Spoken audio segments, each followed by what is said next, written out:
Hey guys, இன்னைக்கு ட்ரையம்போட most affordable ப்ரைஸுக்கு கிடைக்கக்கூடிய இந்த ஸ்பீட் 400ஓட ஒரு பிளாட்ஃபார்ம்லேருந்து பில்ட் பண்ண T4 அப்படிங்கிற இந்த ஒரு பெஸ்ட்டான பைக்கை பற்றி நம்ம ஒரு சின்ன ரிவ்யூ பார்க்கலாம். ஸோ ட்ரையம்பில் நம்ம எல்லாருக்கும் தெரியும் 1200 சிசியில் நமக்கு வந்து எக்கச்சக்கமான ஸ்கிராம்ப்ளர்ஸ் அண்ட் ரோட்ஸ்டர் எல்லாமே இருக்குது. பட் ஒரு சிங்கிள் சிலிண்டர் அப்படின்னு வரும்போது ட்ரையம்போட அந்த ஒரு மேனுஃபேக்சரிங் அந்த இன்ஜினாக இருக்கட்டும், இல்லாட்டி லோ எண்ட் பர்ஃபார்மன்ஸாக இருக்கட்டும், ஸோ எல்லாமே வந்து பெஸ்ட்டாக கொடுத்துருக்காங்க. இன்னைக்கு நம்ம பார்க்க போகிறது பார்த்தீங்கன்னா ஸ்பீட் T4 அப்படிங்கிற இந்த ஒரு மாடல். ஸோ இந்த மாடலை பொறுத்த வரைக்கும் இப்போ நியூ ஜிஎஸ்டி ஸ்லாப்ல பார்த்தீங்கன்னா ஒரு கிட்டத்தட்ட ஒரு 9% ஏறி நமக்கு வந்து ஒரு 40% அப்படிங்கிற மாதிரி ஜிஎஸ்டி கொடுத்துருக்காங்க. ஸோ அதில் பொறுத்த வரைக்கும் பார்த்தீங்க அப்படின்னா நமக்கு கிட்டத்தட்ட 30,000 ருபீஸ் வந்து ப்ரைஸ் இன்க்ரீஸ் ஆகும் அப்படிங்கிறத சொல்லியிருக்காங்க. ஸோ T4 மட்டும் கிடையாதுங்க. ஸோ நம்ம எல்லா 400 சிசிக்குமே நம்ம வந்து ப்ரைஸ் இன்க்ரீஸ் ஆகும் அப்படிங்கிறது வந்து நமக்கு தெரியும். ஸோ இந்த ஸ்பீட் T4 நமக்கு அஃபோர்டபுள் ப்ரைஸில் கிடைக்கக்கூடிய ஒரு ட்ரையம்ப் ஒரு ரோட்ஸ்டர் அப்படின்னு வச்சாலும் கூட இந்த பைக்குக்கும் ஸ்பீட் 400க்கும் பார்த்தீங்கன்னா நிறைய டிஃப்ரென்ஸ் இருக்குது. ஸோ அது என்னென்ன அப்படிங்கிறதுலாம் நம்ம டீட்டெயிலாக பார்க்கலாம். ஸோ இது வந்து பார்த்தீங்க அப்படின்னா உங்களுக்கு ஒரு 2,30,000 எக்ஸோரூம் ப்ரைஸ் நம்ம வந்து எதிர்பார்க்கலாம். ஸோ ஆஃப்டர் ஜிஎஸ்டி நம்ம ஒரு 22 செப்டம்பருக்கு மேலே. ஸோ இந்த பைக்கில் என்ன மாதிரியான கான்ஃபிகரேஷன் இந்த 2025 மாடலில் இருக்குது அப்படிங்கிறத பார்க்கலாம். ஸோ ஃபஸ்ட்டு நம்ம நோட்டீஸ் பண்ணுறது என்னென்னா இதில் வந்து டெலஸ்கோபிக் ஃபோக்ஸ் கொடுத்துருக்காங்க. உங்களுக்கு ஸ்பீட் 400ல் யூஎஸ்டி ஃப்ரண்ட் ஃபோக்ஸ் கொடுத்துருக்காங்க. பட் என்னை பொறுத்த வரைக்கும் நம்ம இந்தியன் கண்டிஷனுக்கு இந்த டெலஸ்கோபிக் ஃபோக்ஸே மோர் தென் எனஃப் அப்படின்னு தான் நான் சொல்வேன். ஸோ அப்படி பார்க்கும்போது உங்களுக்கு ஒரு நல்ல ஒரு பெஸ்ட்டான ஒரு டெலஸ்கோபிக் ஃபோக்ஸே வந்து உங்களுக்கு இதில் கொடுத்துருக்காங்க. அண்ட் அதே மாதிரி பார்த்தீங்கன்னா டயர்ஸ் வந்து இதில் வந்து ரேடியல் டயர் கிடையாதுங்க. ஸோ எம்ஆர்எஃப் டயர் யூஸ் பண்ணியிருக்காங்க. பட் ஸ்பீட் 400ல் உங்களுக்கு ரேடியல் டயர்ஸ் கொடுத்துருப்பாங்க. பட் இதில் வந்து நார்மலான டயர்ஸ் தான் கொடுத்துருக்காங்க. ஸோ ஃப்ரண்ட்டை பொறுத்த வரைக்கும் பார்த்தீங்க அப்படின்னா உங்களுக்கு 110/70 செக்ஷன் டயர் வந்து கொடுத்துருக்காங்க. 70 செக்ஷன் டயரோட உங்களுக்கு 17 இன்ச் அலாவிலோட கொடுத்துருக்காங்க. ஸோ இது ஒரு நல்ல விஷயம் தான். பட் ரேடியல் டயர்ஸ் கொடுத்துருக்கலாம். பட் இது பெஸ்ட்டான விஷயம். இதில் உங்களுக்கு பெஸ்ட்டாக இந்த T4 கொடுத்ததுக்கான காரணம் என்னென்னா நல்ல மைலேஜ், அதே மாதிரி அஃபோர்டபுள் ப்ரைஸுக்கு கிடைக்கணும். இதோட ஃபிட் அண்ட் ஃபினிஷ் எல்லாமே ரொம்ப நீட்டாக இருக்கும். நீங்கள் பார்த்தீங்கனாலே தெரியும். ஸோ T4 அப்படிங்கிறது ரொம்ப ப்ரைஸ் கம்மி அப்படிங்கிறது மாதிரி இல்லாமல் உங்களுக்கு இன்ஜினோட பர்ஃபார்மன்ஸாக இருக்கட்டும், இல்லாட்டி அந்த லோ எண்ட் பவர், இது எல்லாமே ரொம்ப சூப்பராக இருக்குது. அதாவது இன்ஜினோட ஒரு பர்ஃபார்மன்ஸ் வந்து உங்களுக்கு ரிஃபைன்மெண்ட் பண்ணியிருக்காங்க இன்ஜினை. ஸோ ரிஃபைன்மெண்ட் பண்ண இன்ஜின் அப்படிங்கும் போது உங்களுக்கு பவர் டெலிவரி வந்து ரொம்பவே பியூட்டிஃபுல்லாக கிடைக்கும். நீங்கள் டாப் இன் பர்ஃபார்மன்ஸ்லாம் நீங்கள் போனீங்கன்னா இதோட அஃபிஷியலான டாப் ஸ்பீட் 135 அப்படின்னு சொல்கிறாங்க.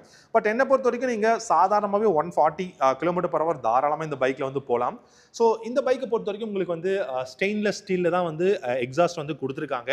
ஸோ எர்கனாமிக்ஸை பொறுத்த வரைக்கும் பார்த்தீங்கன்னா சூப்பராக இருக்குங்க. ஸோ இப்போ தான் வந்து டெஸ்ட் ரைட் பண்ணி பார்த்தேன்.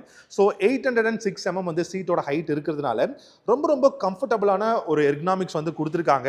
ஸோ இது வந்து உங்களுக்கு லாங்கில் நீங்கள் இந்த பைக்கை கொண்டு போகிறீங்க அப்படின்னா ரொம்ப கம்ஃபர்டபுளாக இருக்கும். ஸோ லாங்குக்கும் ரொம்ப கம்ஃபர்டபுளாக இருக்கும். சிட்டியில் ஒரு அர்பன் ஏரியாவில் நீங்கள் ரைட் பண்ணாலுமே இந்த T4 வந்து ரொம்ப ரொம்ப கம்ஃபர்டபுளாக இருக்கும்.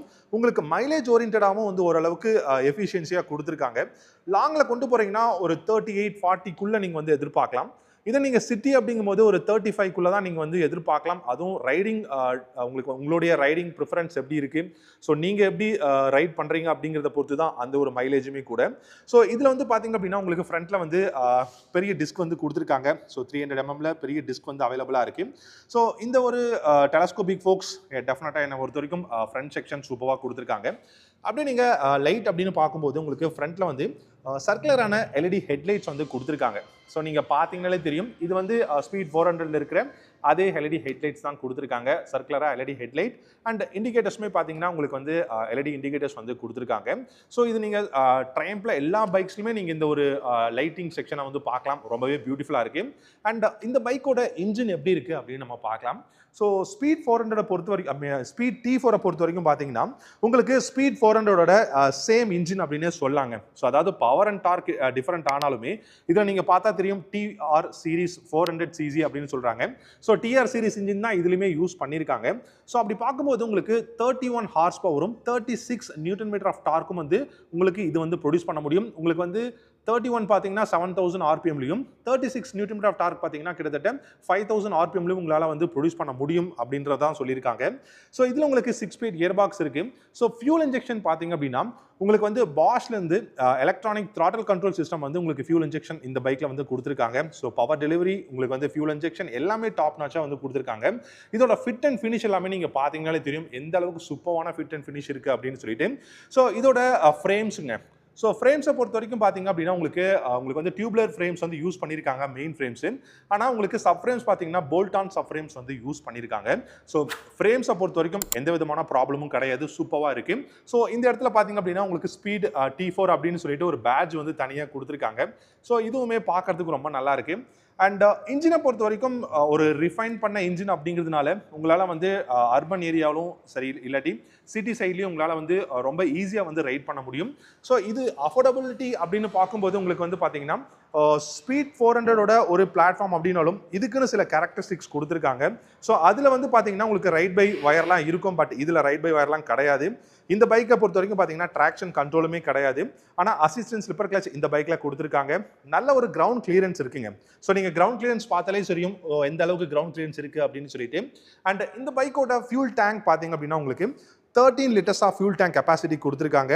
இந்த ஃபியூல் டேங்க்ல உங்களுக்கு தாராளமாக வந்து உங்களால் வந்து அர்பன் ஏரியாவும் சரி ஒரு லாங்கும் சரி சூப்பரான ஒரு பெரிய ஃபியூல் டேங்க் கொடுத்துருக்காங்க. நல்ல பெஸ்ட்டான ஒரு ரைடை வந்து உங்களால் ஃபீல் பண்ண முடியும். ஸோ இந்த இடத்துல உங்களுக்கு நோட்டீஸ் பண்ண முடியும் E20 கம்ப்ளைண்ட் இருக்கு. ஸோ உங்களால் E20 ஃபியூல் மட்டும் தான் போட முடியும். ஸோ கார்பனை வந்து நம்ம ரெடியூஸ் பண்ணணும், கார்பன் எமிஷனை கம்மி பண்ணணும் அப்படிங்கிறதுக்காக ஸோ E20 ஃபியூல் வந்து BS6ஓட பேஸ் டு எமிஷன் நார்ம்ஸில் வந்து கொடுத்துருக்காங்க. அண்ட் இந்த பைக்கை பொறுத்த வரைக்கும் பார்த்தீங்கன்னாலே தெரியும் உங்களுக்கு வந்து ஸ்டெயின்லெஸ் ஸ்டீலில் வந்து கொடுத்துருக்காங்க. எக்ஸாஸ்ட்டை பொறுத்த வரைக்கும் இந்த 2025 மாடல் பார்க்கறதுக்கு ரொம்ப பியூட்டிஃபுல்லாக இருக்குது. அண்ட் எல்லா இடத்துலையும் பார்த்தீங்கன்னா ப்ரொடெக்ஷன், அந்த ஹீட் ப்ரொடெக்ஷன் அப்படிங்கிறது வந்து கொடுத்துருக்காங்க. ஏன்னா நிறைய ஹீட் ப்ரொடியூஸ் பண்ணும். ஸோ டாப்பில் நீங்கள் வந்து கண்டினியூஸாக ரைட் பண்ணுறீங்க அப்படிங்கிற பட்சத்தில் அப்படியே நீங்கள் ரியர் டயர் பார்க்கலாம். ரியர் டயரை பொறுத்த வரைக்கும் பார்த்தீங்கன்னா உங்களுக்கு 140/70 செக்ஷன் டயர் 17 இன்ச் அலாய் வீலோட கொடுத்துருக்காங்க. ஸோ இந்த டயருமே உங்களுக்கு வந்து ரேடியல் டயர் கிடையாது, ஆனால் பெரிய வைடான டயர் MRFல இருந்து கொடுத்துருக்காங்க. ஸோ இதில் வந்து உங்களுக்கு பார்த்தீங்கன்னா 17 இன்ச் அலாய் வீலோட கொடுத்துருக்காங்க. ஸோ முக்கியமாக நம்ம ஸ்ப்ராக்கெட்டை பார்க்கணுங்க. ஸோ ஸ்ப்ராக்கெட் பார்த்தீங்க அப்படின்னா 43 டூத் வந்து பார்த்தீங்கன்னா உங்களுக்கு ஸ்பீட் 400ல கொடுத்துருக்காங்க. பட் இதில் பார்த்தீங்கன்னா உங்களுக்கு 36 டூத் வந்து கொடுத்துருக்கோம் அப்படிங்கிற மாதிரி சொல்லியிருக்காங்க. ஸோ 36 டூத் கொடுத்தது என்ன காரணம் அப்படின்னு பார்த்தீங்கன்னா உங்களுக்கு இனிஷியல் பிக்கப் டாப் இன் பர்ஃபார்மன்ஸ் எல்லாமே பெஸ்ட்டாக கிடைக்கும். அதனால இதில் வந்து உங்களுக்கு வந்து 36 டூத் இருக்கக்கூடிய ஒரு ஸ்ப்ராக்கெட் வந்து கொடுத்துருக்காங்க. உங்களுக்கு வந்து 17 இன்ச் அலாய் வீல் தான் இருக்குது. MRFோட ஜாப்பர் S1 டயர் வந்து இதில் யூஸ் பண்ணியிருக்காங்க. ஸோ ஓவராலாக பில்ட் அண்ட் குவாலிட்டியாக இருக்கட்டும் இல்லாட்டி இதில் உங்களுக்கு நீட்டான ஃபினிஷாக இருக்கட்டும் எல்லாமே பெஸ்ட்டாக இருக்குது. இன்ஜின் பர்ஃபார்மன்ஸ் டெஃபினட்டாக 398cc single cylinder liquid cooled engine வந்து யூஸ் பண்ணியிருக்காங்க. ஸோ லிக்விட் கூல்டில் உங்களுக்கு DOHC வந்து யூஸ் பண்ணியிருக்காங்க. So dual over head game shaft வந்து யூஸ் பண்ணியிருக்காங்க. ஸோ அதனால டெஃபினட்டாக உங்களுக்கு பவர் டெலிவரி அப்படிங்கிறது பெஸ்ட்டாக இருக்கும் அப்படின்னு சொல்லலாம். அண்ட் ரியர் செக்ஷன் நம்ம பார்க்கலாங்க. ஸோ ரியர் செக்ஷனை பொறுத்த வரைக்கும் பார்த்தீங்கன்னா உங்களுக்கு யூ ஷேப் கிராப் ரேல்ஸ் இந்த இடத்துல அவைலபிளாக இருக்குது. LED டெய்லைட் கொடுத்துருக்காங்க. அண்ட் இண்டிகேட்டர்ஸுமே பார்த்தீங்கன்னா LEDயில் கொடுத்துருக்காங்க. இப்போ நம்ம வந்து இந்த பைக்கோட கிளஸ்டரை ஆன் பண்ணி பார்க்கலாம். ஸோ இந்த கிளஸ்டரில் எப்படி இருக்குது அப்படிங்கிறத சொல்லிட்டு ஸோ கிளஸ்டர் ஆன் பண்ண உடனே பார்த்தீங்கன்னா உங்களுக்கு இதில் வந்து உங்களுக்கு digital analog instrument cluster use பண்ணியிருக்காங்க. ஸோ இது வந்து ஒரு செமி கிளஸ்டர் அப்படின்னே சொல்லலாம். இதில் வந்து ப்ளூடூத் கனெக்ஷன் கொடுத்துருக்காங்க. அதாவது கால் கனெக்ட் டிஸ்கனெக்ட் பண்ண முடியும், மியூசிக் இந்த மாதிரியான விஷயங்கள் எல்லாமே உங்களால் ஆப்பை கனெக்ட் பண்ணிட்டீங்க அப்படின்னா பண்ண முடியும். ஸோ இதில் நீங்கள் பார்த்தாலே தெரியும் பெஸ்ட்டான விஷயம் ABS ஆனில் இருக்கா ஆஃபில் இருக்காங்கிறது தெரியும், ஃபியூல் எவ்வளோ இருக்குது, ட்ராக்ஷன் கண்ட்ரோல் இந்த மாதிரியான சில விஷயங்கள் வந்து பார்த்தீங்க அப்படின்னா எல்லாமே நோட்டிஃபை பண்ண முடியும் இந்த ஒரு கிளஸ்டரில். ஸோ இதில் வந்து பார்த்தீங்கன்னா உங்களுக்கு ஸ்விட்ச் கியர் அப்படிங்கிறதும் பெஸ்ட்டாக கொடுத்துருக்காங்க இந்த T4ல.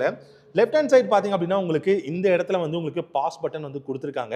ஸோ இங்கே நீங்கள் பார்த்தாலே தெரியும் பாஸ் பட்டன் கொடுத்துருக்காங்க. அண்ட் இந்த இடத்துல வந்து நேவிகேட் பண்ணுறதுக்காக இந்த கிளஸ்டரை வந்து நேவிகேட் பண்ணுறதுக்காக இந்த இடத்துல பார்த்தீங்கன்னா ஒரு பட்டன் வந்து கொடுத்துருக்காங்க. ஸோ இதை நீங்கள் கிளிக் பண்ணி தான் ஸோ இந்த இடத்துல நீங்கள் ஏதாவது ட்ரிப் மீட்டரா ஓடோமீட்டர் நீங்கள் சேஞ்ச் பண்ணணுமா இல்லை என்ன மாதிரியான இன்ஃபர்மேஷன் பார்க்கணுன்னாலும் இந்த ஒரு பட்டனை யூஸ் பண்ணி நீங்கள் பார்க்கலாம். அண்ட் அதே மாதிரி ஸ்விட்ச் கேஸில் உங்களுக்கு இண்டிகேட்டர் ஸ்விட்ச் கொடுத்துருக்காங்க, ஹார்ன் கொடுத்துருக்காங்க. அண்ட் ரைட் ஹேண்ட் சைட் பார்த்தீங்க அப்படின்னா கில் ஸ்விட்ச் இருக்குது. அண்ட் ஹசார்ட் வார்னிங் ஸ்விட்ச் வந்து கொடுத்துருக்காங்க.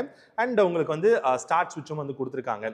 ஸோ முக்கியமாக இதில் இன்னொரு விஷயம் நோட்டீஸ் பண்ண வேண்டிய விஷயம் என்னன்னா இதில் வந்து பார் அண்ட் மிரர்ஸ் கிடையாதுங்க. ஸோ பார் அண்ட் மிரர்ஸ்க்கு பதிலாக உங்களுக்கு நார்மலான மிரர்ஸ் வந்து கொடுத்துருக்காங்க.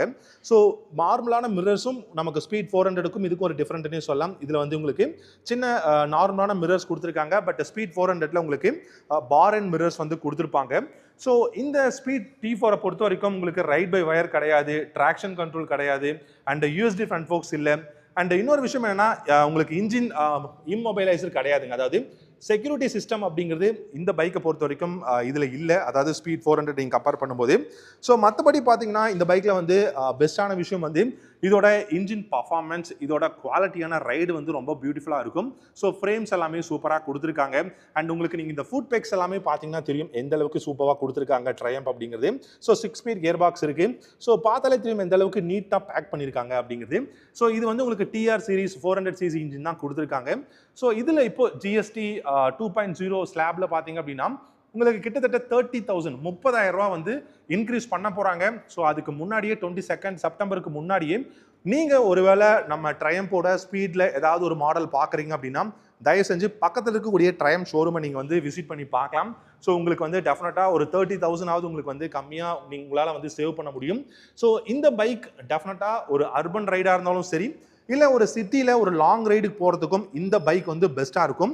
ஸோ இந்த பைக்கை பற்றி வேறு ஏதாவது நீங்கள் தெரிஞ்சுக்கணும் அப்படின்னா நம்ம சேனலில் அடுத்த ஒரு வீடியோவில் ரைட் ரிவ்யூ வந்து நான் போடுறேன். ஸோ அந்த ரைட் ரிவ்யூவில் இதில் என்னெல்லாம் இருக்குது, எப்படிலாம் வந்து என்னுடைய 6 ஃபீட்டுக்கு வந்து கம்ஃபர்டபுளாக இருக்கா, எக்னாமிக்ஸ் எப்படி இருக்குது அப்படின்றதெல்லாம் நான் வந்து சொல்ல போகிறேன். ஸோ உங்களுக்கு இந்த வீடியோ பிடிச்சிருந்ததுன்னா லைக் பண்ணிக்கோங்க. நம்ம சேனல் பிடிச்சிருந்தா நம்ம சேனலை சப்ஸ்கிரைப் பண்ணிக்கோங்க. நிறைய இந்த மாதிரி மோட்டார் சைக்கிள் சம்மந்தப்பட்ட வீடியோஸ் வரப்போகுது, நீங்கள் மிஸ் பண்ணாமல் பார்க்கலாம். ஸோ இந்த வீடியோ பிடிச்சிருக்குன்னு நினைக்கிறேன். தேங்க்யூ ஸோ மச் ஃபார் வாட்சிங். அடுத்த வீடியோவில் பார்க்கலாம்.